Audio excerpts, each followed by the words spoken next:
Revenge with Karen. Pack your box, Boomer, the 25-year-old manager laughed, the sound bouncing off the glass walls of the conference room like a rubber bullet. He didn't say it with malice, which almost made it worse. He said it with the casual, breezy arrogance of someone who has never had to balance a ledger in a recession. He was wearing a suit that was too blue, shoes that were too brown, and a smile that cost more than my first car. His name was Brent, was the new vice president of strategic revitalization, a title that meant absolutely nothing, but cost the company 6 figures a year. I sat there, hands folded on the mahogany table, a table I ordered back in 1998, and just looked at him. I didn't blink, I didn't cry, I didn't beg. My heart rate didn't even spike. After 25 years in operations, you learn that panic is just poor logistics. Before I tell you how I systematically dismantled this man's entire existence, do me a favor and hit that subscribe button and upvote this post. It fuels the algorithm, and frankly, I'm going to need witnesses for the carnage I'm about to describe. Thanks. Now, back to Brent, who was currently tapping a stylus against an iPad I probably approved the purchase order for. Look, Ruth, he sighed, leaning back in a chair that was ergonomically designed to support a spine he clearly didn't have. It's nothing personal, really. We're just pivoting. The company needs to be agile. We need to be mobile first. We need fresh blood to interface with the Gen Z demographic. Your operational style is, well, it's vintage. And vintage is cool for denim, but not for logistics. He looked around the room for validation. The 2 interns, barely out of college, stared at their shoes. HR representative, a woman named Sheila whom I had helped through a messy divorce 3 years ago, wouldn't meet my eyes. She was aggressively taking notes on a blank page. The silence stretched, thin and brittle. So Brent continued, clapping his hands together. We've prepared a severance package. Standard industry stuff. 2 weeks pay for every year served, capped at 6 months. We'll need your badge, your laptop, and your keys by 5:00 p.m. Oh, and Ruth, make sure you wipe the personal files off the drive. We don't want your cat photos cluttering up the server. He chuckled. The interns offered a weak, nervous laughter. They were terrified. They should be. I stood up slowly. My knees popped, a sound that seemed to echo like a gunshot in the quiet room. I smoothed the front of my skirt. I walked over to the window, floor-to-ceiling glass looking out over the sprawling office park. The sun was hitting the pavement hard, baking the asphalt. I looked down at the employee parking lot, then at the manicured lawn, then at the cornerstone of the building itself. Understood, I said. My voice was level, no tremolo, no rage. Brent looked disappointed. He wanted a scene. He wanted the weeping old lady pleading for her pension. He wanted to feel powerful by denying mercy. My calm was robbing him of his climax. Great, he said, standing up and checking his Apple Watch. Got a lunch with the branding consultants. Sheila will walk you out. I walked back to my desk. It was an island of sanity in a sea of open-concept chaos. I had a fern that was older than Brent. I had a stapler that weighed 3 pounds and was made of actual metal. I had a framed photo of my late husband, Todd. I picked up the box HR had helpfully provided, a flimsy cardboard thing that wouldn't hold 25 years of memories. I started packing. Not everything, just the essentials, the fern, the stapler, the photo, a specific Rolodex that I kept offline filled with the personal cell phone numbers of every vendor, city council member, and zoning inspector in the Tri-County area. The office buzzed around me. People were whispering. I could feel their eyes, the pity mixed with relief that it wasn't them. Did you hear? Ruth got the axe, finally. She was such a fossil. I heard she used to print emails. I let them whisper. I let the humiliation wash over me, cold and slimy. It was necessary. It was the fuel. You see, when you've been somewhere for a quarter of a century, you become invisible. You become part of the furniture. And people say things in front of furniture they wouldn't say in front of a person. They do things in front of furniture they shouldn't do. Sheila hovered by my cubicle wall, clutching a folder. Ruth, I'm so sorry. You know this wasn't my call. Brent has the board's ear. They want a younger image. It's fine, Sheila, I said, dropping a stress ball into the box. Really, it's time for a change. You're taking this so well, she said, sounding relieved. Most people scream. I'm not most people, I said. I picked up my box. It wasn't heavy. I walked toward the elevators. I passed the break room where the coffee machine was broken again, a machine I usually fixed myself because maintenance was slow. I passed the server room where the cooling units hummed, units I had negotiated the service contract for. I passed Brent's new glass-walled office. He was in there, laughing on the phone, feet up on his desk. He saw me pass. He gave me a little salute, a mock gesture of respect that was entirely disrespectful. "Enjoy retirement, Ruthie," he called out through the open door. I didn't stop. I didn't turn around. I just kept walking. Elevator ride down was silent. The lobby was cool and sterile. The security guard, Mike, looked confused. "Leaving early, Miss Ruth?" "Something like that, Mike," I said. "Take care of yourself." I pushed through the revolving doors and stepped out into the heat. I walked to my 2018 Toyota Camry, placed the box in the passenger seat, and sat behind the wheel. I didn't start the car immediately. I just sat there, staring at the building. It was a beautiful building, 4 stories of gleaming glass and steel. Prime location. Great highway access. I remembered when it was built. I remembered the smell of the wet concrete. I remembered the arguments over the zoning permits. Brent thought he had just fired an operations manager. He thought he had just trimmed some fat from the payroll. He thought he was the captain of the ship now. He didn't know that I wasn't just the crew. I reached into my purse and pulled out my phone, dialed a number I hadn't called in years, but one that was saved in my favorites. "Lawson and Associates," a voice answered. "Hello, David," I said. "It's Ruth." "Ruth, my God, I haven't heard from you since the lease renewal in 05. Is everything all right? How's the job?" I looked up at the 4th floor, where Brent was probably high-fiving the branding consultants. "I'm retired as of 10 minutes ago, David," I said, involuntarily. "I'm sorry to hear that," lawyer said, his voice dropping. "Age discrimination suit? We can file by morning." "No," I said, a small, cold smile touching my lips for the first time that day. "No lawsuits, that's too slow. I want to talk about the land, David. Specifically, the lease agreement for the headquarters." "The lease?" David sounded confused. "What about it?" "I want you to pull the file for the Ethelgard Holdings LLC," I said. "I want you to look at Clause 11B regarding structural modifications and code compliance. And then, David, I want you to initiate Phase 1. There was a pause on the line. Then, the sound of papers shuffling. "Ruth," David said, his voice changing from sympathetic to sharp. "Are you sure, if we trigger that clause, it's going to be messy?" I watched a pigeon land on the hood of my car. It looked at me, head cocked. "Brent wants a revolution," I whispered. "Wants to shake things up. I think we should help him." I started the car. The AC kicked in, blasting cool air into my face. "Do it," I said, and I hung up. I drove past the entrance sign, a sleek, modern monolith that had cost the company $20,000 last year to rebrand. It used to be stone. Now it was brushed aluminum. It looked cheap. It looked like something that would dent if you looked at it wrong. Just like the new management. As I merged onto the highway, my mind drifted back 20 years. It was 2001. The dot-com bubble had just burst with the violence of a supernova. Companies were folding overnight. Petscom was dead. The stock market was bleeding out in the street.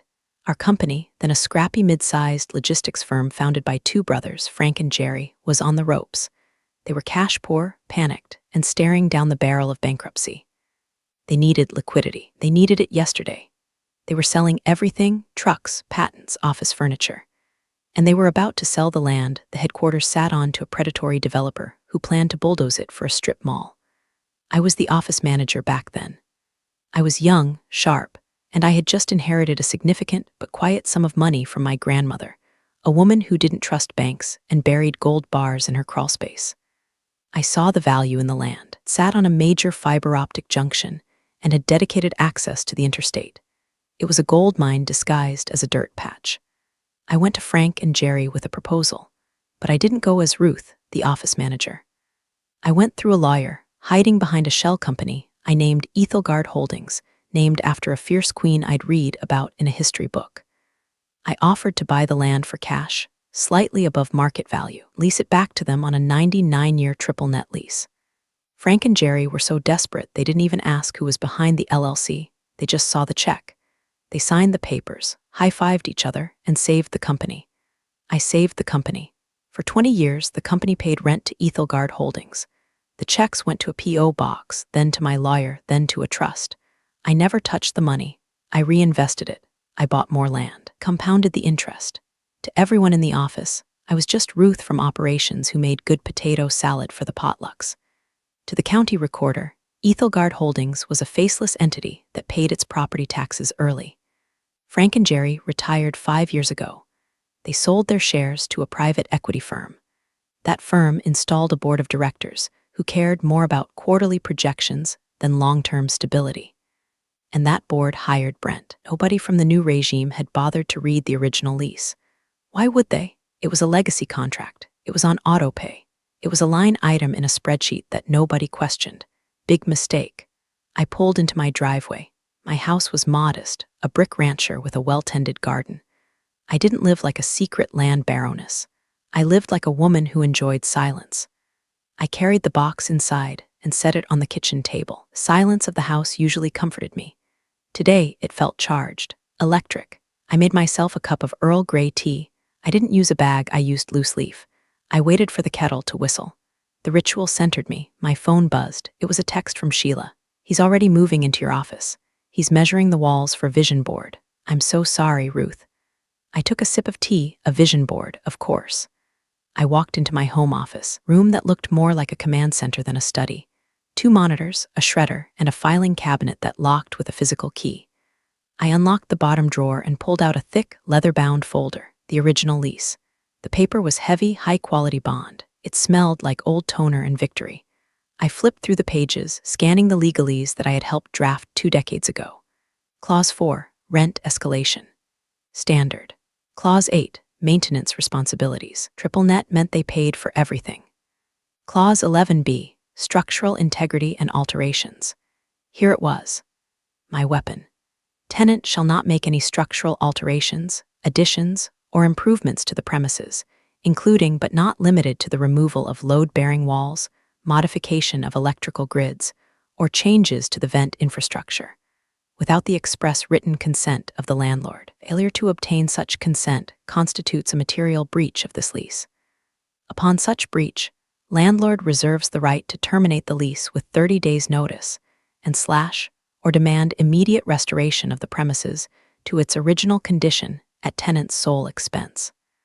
I knew for a fact Brent was planning a remodel. He had been bragging about it for weeks. He wanted an open-concept creative hive, wanted to knock down the walls between the engineering department and the sales floor to facilitate synergy. I logged onto my computer. I still had my access to the building's security cameras on my phone. I had set up the system, after all, and I knew the backdoor admin login that it never changed because IT was underfunded and overworked.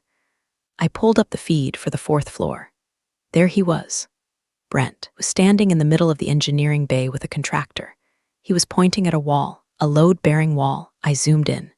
The contractor looked skeptical. He was shaking his head. Brent was waving his arms, doing that thing where he mimics an explosion with his hands to signify mind-blowing innovation. I could almost hear him saying, "Just get it done. Don't be a blocker." I took a screenshot. Then I pulled up the county permit records. I searched for the address. Oh, active permits. Brent wasn't just arrogant, he was illegal.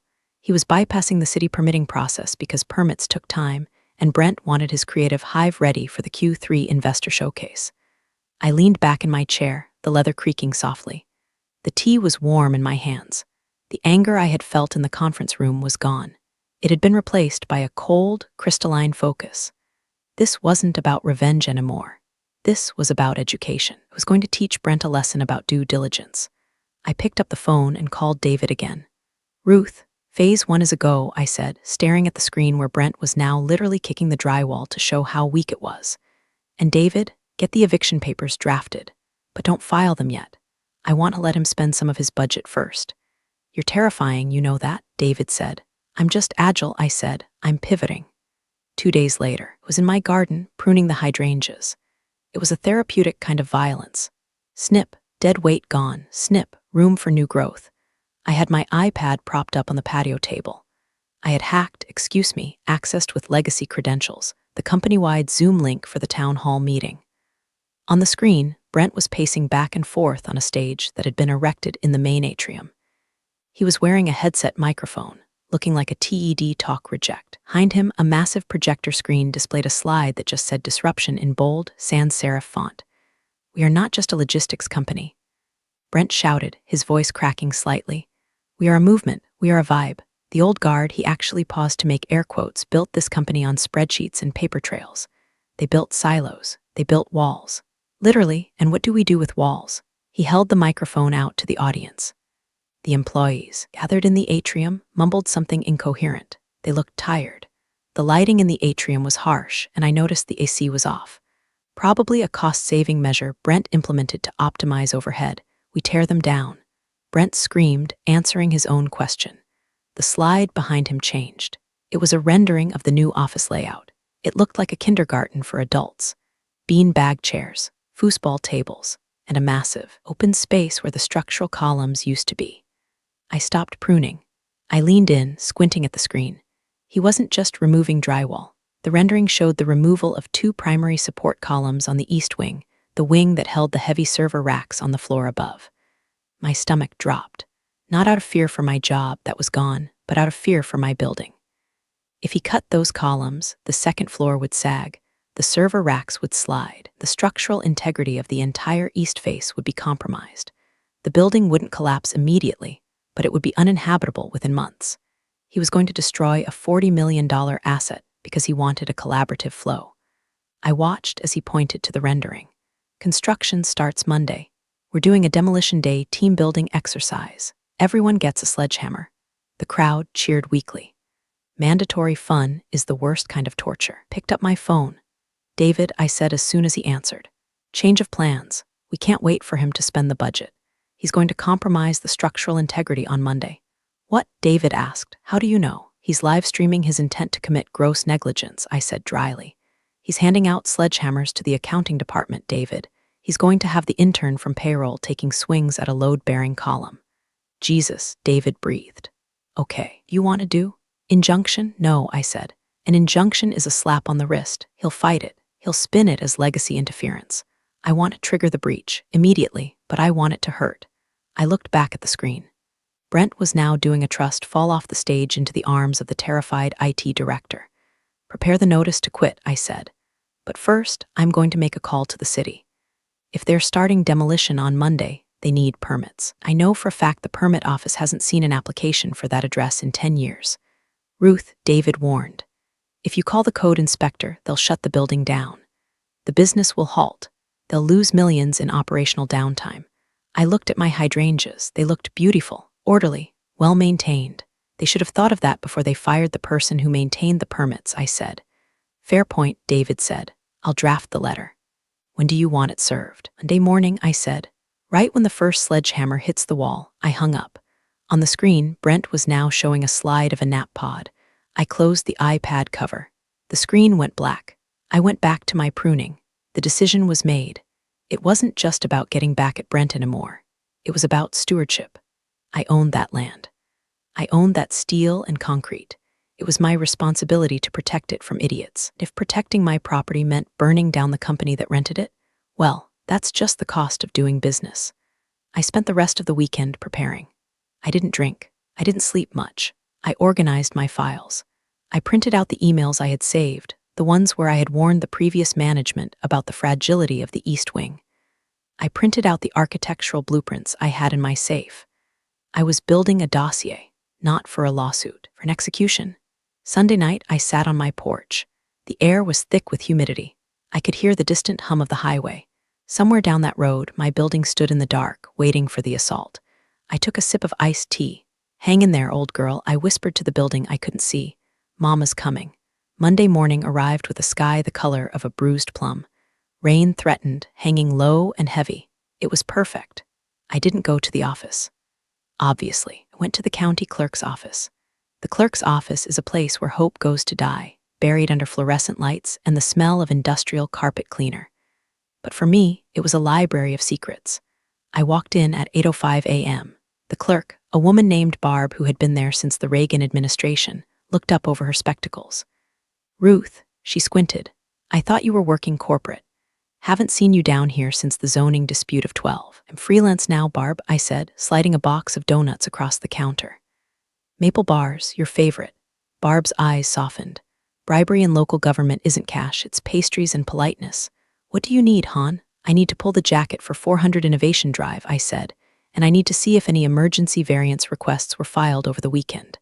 Barb tapped on her keyboard. The sound was rhythmically reassuring. Clack, clack, enter. Nope, she said, popping the lid on the donut box. Last permit on file is for signage change 3 months ago. Why, you hear construction? I heard rumors, I said, loud ones. Well, if they're hammering, they are illegal, Barb said, taking a bite of a maple bar. You want me to flag it for the inspector? Not yet, I said. I need a certified copy of the original deed and the easement agreement for the fiber lines. Barb printed them out. The stamp, certified copy, let it onto the paper with a sound of finality. I took the documents and sat on a wooden bench in the hallway. I reviewed them. Everything was in order. My LLC, Ethelgard Holdings, was the undisputed owner. The easement was strict. No interference with subterranean infrastructure. If Brent knocked down that east wing wall, he wouldn't just risk the roof. He'd likely sever the grounding cables for the main server stack, which ran through the pillar he called an eyesore. I checked the time, 9:30 a.m. At the office, the demolition day party would be starting. I opened my phone and checked the security feed again. It was chaos. Brent had actually bought matching hard hats with the company logo. There were balloons. There was a DJ in the corner playing EDM at 9 a.m. The employees looked miserable, holding sledgehammers like they were foreign objects. Brent was shouting over the music. Okay, team, we're breaking barriers. We're smashing the status quo. Who wants the first swing? A young guy from sales, Chad, I think, stepped up. He looked eager to impress. I switched apps. I opened my email. I had drafted a message to the City Code Enforcement Division. Subject line, urgent, unpermitted structural demolition / life safety hazard / 400 innovation drive. I attached the screenshot of Brent pointing at the load-bearing wall. I attached the certified deed showing I was the owner and had not granted consent. I attached the blueprint highlighting the gas line that ran 6 inches behind the drywall they were about to hit. I hesitated for a fraction of a second. This wasn't just a prank. This was bringing down the thunder. People would be sent home. Fines would be levied. The company stock might take a hit. Then I saw Brent on the screen. He was taking a selfie with the sledgehammer. I hit send. I texted David. The eagle has landed. Serve the paper. I walked out of the clerk's office into the drizzle. I felt light. I drove to a coffee shop across the street from the office building. It was a hipster place with overpriced pour-overs, but it had a perfect view of the front entrance. I ordered a tea, sat by the window, and waited. At 10:15 a.m., the first vehicle arrived. It wasn't the police. It was a white Tesla with the city seal on the door. A man in a high-vis vest and a hard hat stepped out.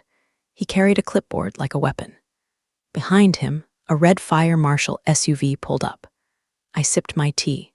You see, the thing about moving fast and breaking things is that eventually, the people whose job it is to keep things from breaking show up. And they don't care about your agile methodology. They care about the International Building Code. I watched as the code inspector and the fire marshal walked up to the automatic doors. The security guard, Mike, stopped them. I could see him gesturing.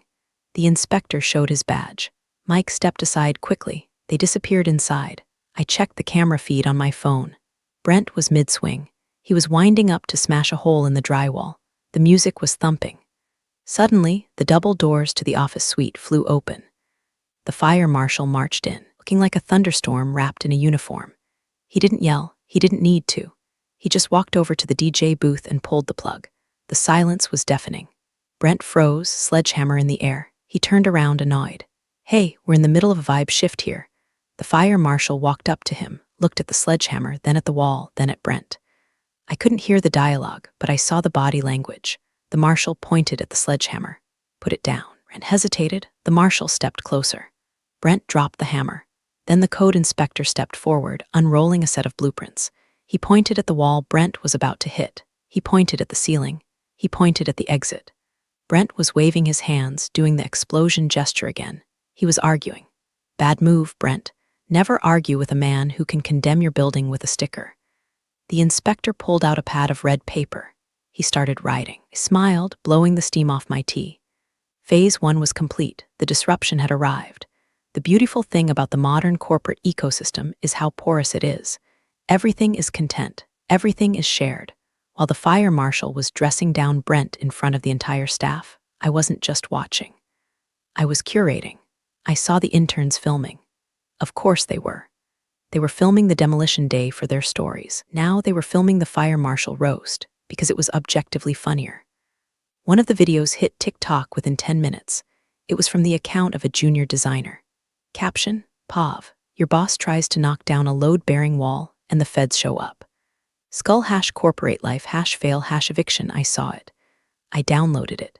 And then I forwarded it to the board of directors using an anonymous Proton Mail account. Subject, risk assessment / brand liability / 400 innovation drive. Body, gentlemen, it appears the strategic revitalization is encountering regulatory friction. Please see attached media. Also, be advised that the leaseholder has been notified of the material breach regarding unpermitted structural modifications. I sat back in the coffee shop and watched the physical fallout continue. Fire marshal was now taping a bright orange placard to the front door of the suite. Stop work order. Employees were filing out, looking confused. Some were laughing. Others looked worried they were being sent home. The creative hive was now a crime scene of stupidity. Brent was standing in the lobby, yelling into his phone. He looked frantic. His hair was messed up. The chill vibe was gone. My phone rang. It was my lawyer, David. Ruth, did you see the email? He asked, sounding breathless. Which one? I asked innocently. The board is freaking out. The CEO just called me. He wants to know who Ethelgard Holdings is. He's demanding a meeting with the landlord immediately. Tell him the landlord is unavailable, I said. Tell him the landlord is reviewing their options regarding the immediate termination of the lease due to gross negligence. Ruth, they're offering to pay a fine. They're offering to fix the wall. It's not about the wall anymore. David, I said, it's about the breach. Clause 11b, they violated the sanctity of the contract. Tell them Ethelgard Holdings is invoking the 30-day cure period, but since the breach involves criminal negligence, attempting demolition without a permit, we consider the lease voidable at our discretion. You want to evict them, truly? I want them to sweat, I said. I want the CEO to come down here. I want him to see the orange sticker on the door. And then, want a meeting? With Ethelgard? No, I said. With me? I don't understand. You will, I said. Just set it up. Tell him the landlord has designated a local proxy to handle the negotiations. Tell him the proxy is a former operations expert who knows the building intimately. Ruth. David paused. You're enjoying this too much. I'm just pivoting, David. I'm being a disruptor. I hung up. Across the street, a black Mercedes pulled up to the curb. Was the CEO, Richard. I realized I called him David earlier. David is the liar. Richard is the CEO. My bad, memory isn't what it used to be. Or maybe I just don't care enough about him to remember his name. Richard stepped out. He was a silver-haired man who looked like he smelled of scotch and golf course fees. He stared at the orange sticker on the door. He stared at the employees loitering in the parking lot. He looked furious. Brent ran out to meet him. I saw the interaction. Brent tried to explain using his hands. Richard didn't listen. He just pointed a finger at Brent's chest, a hard, stabbing finger. Brent shrank. He looked like a deflated balloon. I took a picture. This was the turn. The moment the power dynamic shifted, Brent wasn't the golden boy anymore. He was a liability. And Richard was realizing that he wasn't the master of his domain. He was a tenant. He had just pissed off the landlord. I finished my tea. It was cold, but it tasted sweet. I waited for Richard to enter the building, then I waited 5 minutes. Then I sent a text to Richard's personal cell number, a number I had because I used to book his travel when his executive assistant was out sick. Richard, I heard you have a problem with the building. I might be able to help. Meet me at the coffee shop across the street. Ruth. I watched him through the glass. Checked his phone. He frowned. He looked around. Then he looked across the street. He saw me. He hesitated. Then he started walking toward the coffee shop. Here we go. Richard entered the coffee shop looking like a man who had just swallowed a lemon. He spotted me immediately, hard to miss the woman in the sensible cardigan amidst a sea of beanies and flannel. He walked over, checking his watch. Ruth, he said, not sitting down. I don't have time for pleasantries. Have a building that's been red tagged and a VP who's apparently brain damaged. Why are you texting me? Sit down, Richard, I said, gesturing to the chair opposite me. You look flushed. High blood pressure is a silent killer. He sighed an impatient, rattling sound and sat. What is it? You want your job back, is that it? You saw the chaos and thought you could swoop in and save the day for consulting fee? I smiled. I don't want my job back. I have plenty of work to do. I'm currently managing a portfolio of real estate assets. Good for you, he sneered. Look, if you have intel on the building, tell me. Did we miss a permit filing? Can you fix it with the city? I can't fix it, I said, because the violation isn't the problem. The problem is the lease. The lease? Richard waved a hand. We pay rent. We're fine. I have legal on it. You pay rent to Ethelgard Holdings, I said. He stopped. He looked at me sharply. Do you know the holding company name? That's confidential financial data. I know it, I said, leaning forward, because I am Ethelgard Holdings. The silence that followed was heavy.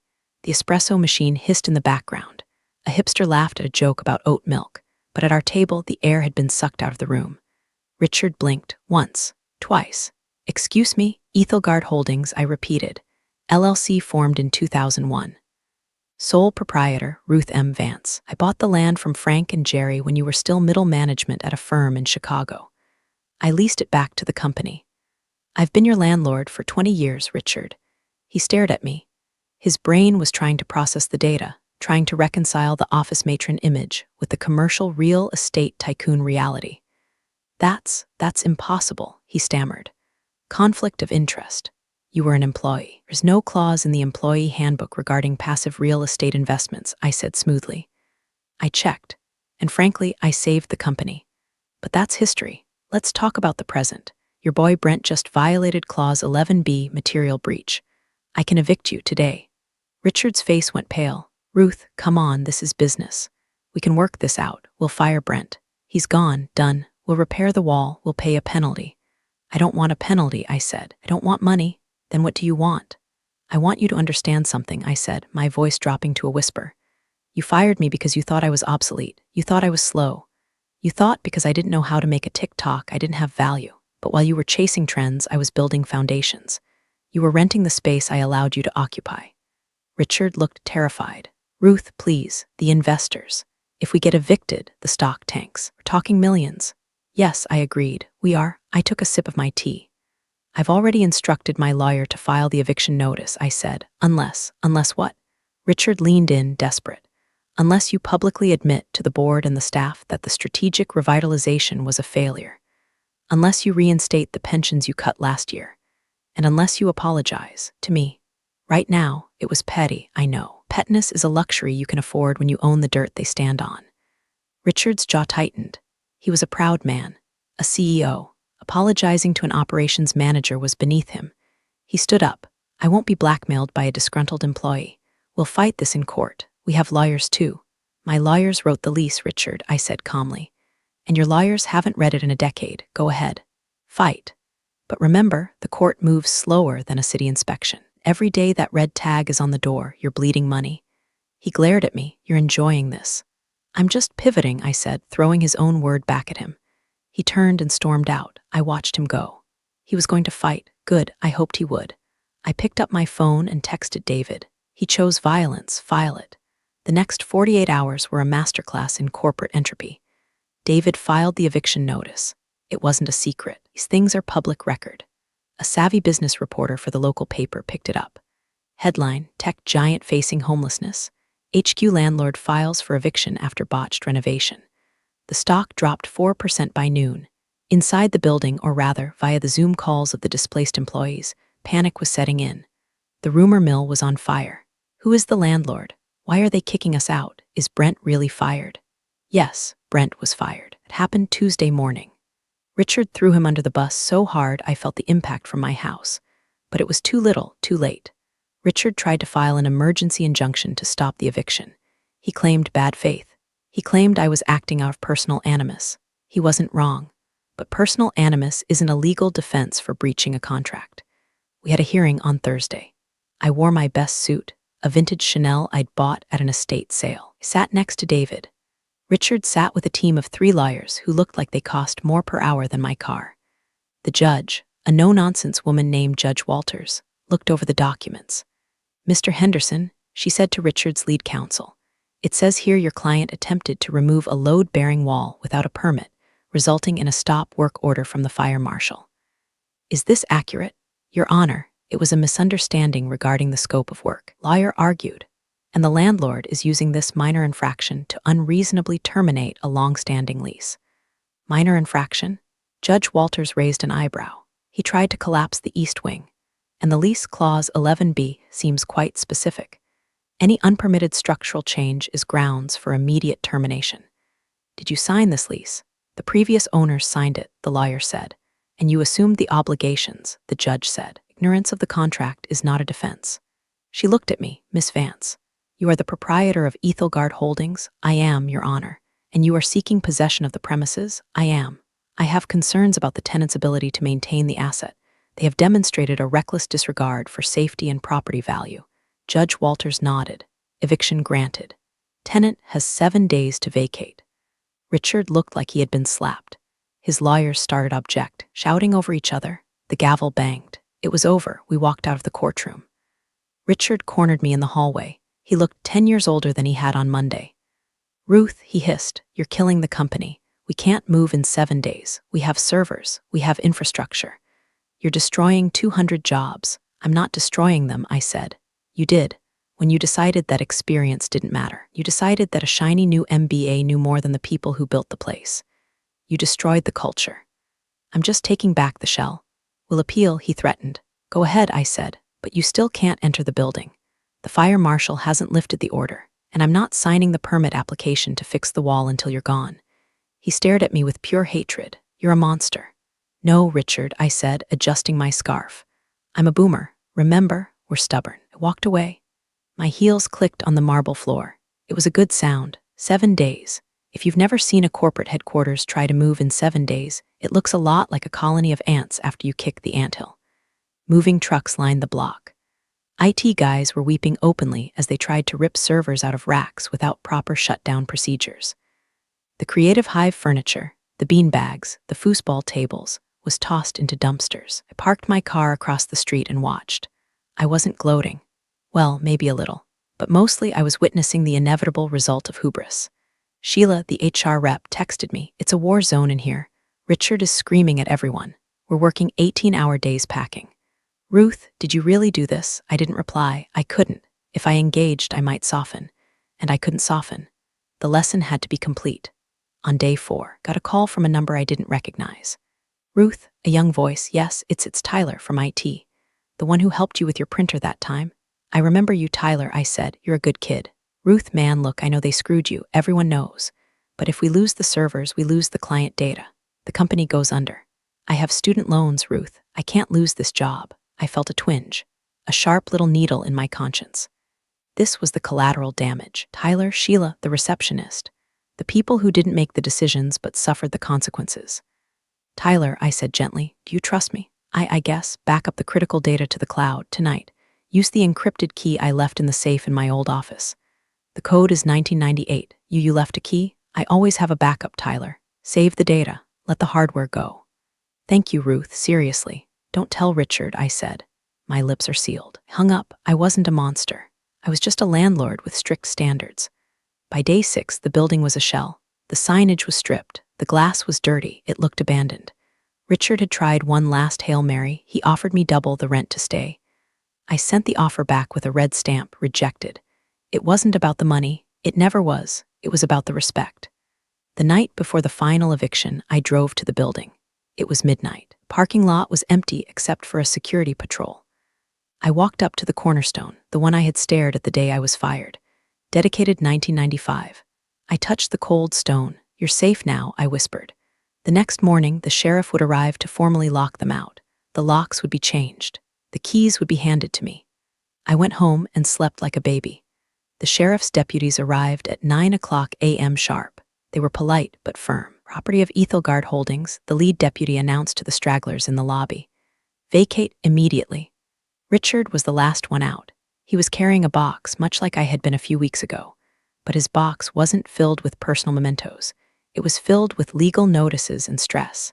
He walked out the sliding doors. He looked defeated. His suit was rumpled.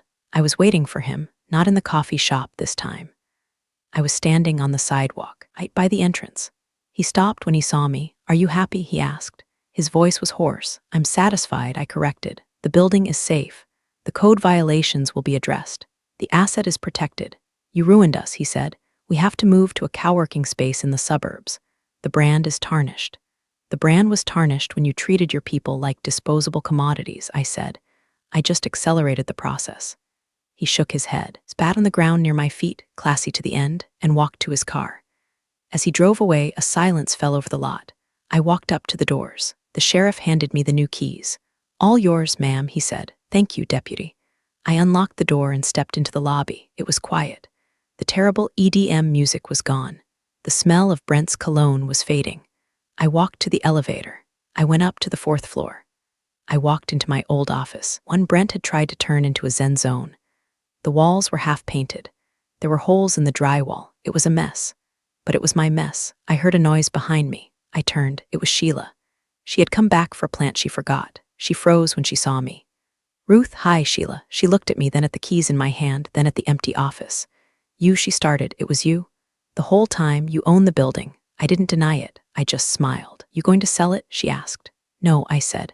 "I think I'm going to lease it to a nice nonprofit, or maybe a library, someone who respects the structure." Sheila laughed. It was a shocked, slightly hysterical laugh. "You're a legend, Ruth. Everyone is terrified of you." "Good," I said.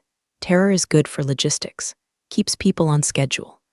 I walked over to the window, the same window I had looked out of when Brent fired me. I looked down at the spot where my car had been. I took a deep breath. The air smelled of dust and potential. I had my dignity. I had my building. And I had a story that would keep the Reddit legal advice subforum busy for months. "Pack your box, Boomer," I whispered to the empty room, mocking Brent's voice. I laughed. Then I turned off the lights, locked the door, and went home to feed my cat. Big thanks, you legends of the old office days. Subscribe to keep the switch-flicking chaos alive. Your ex-boss is shaking in their loafers.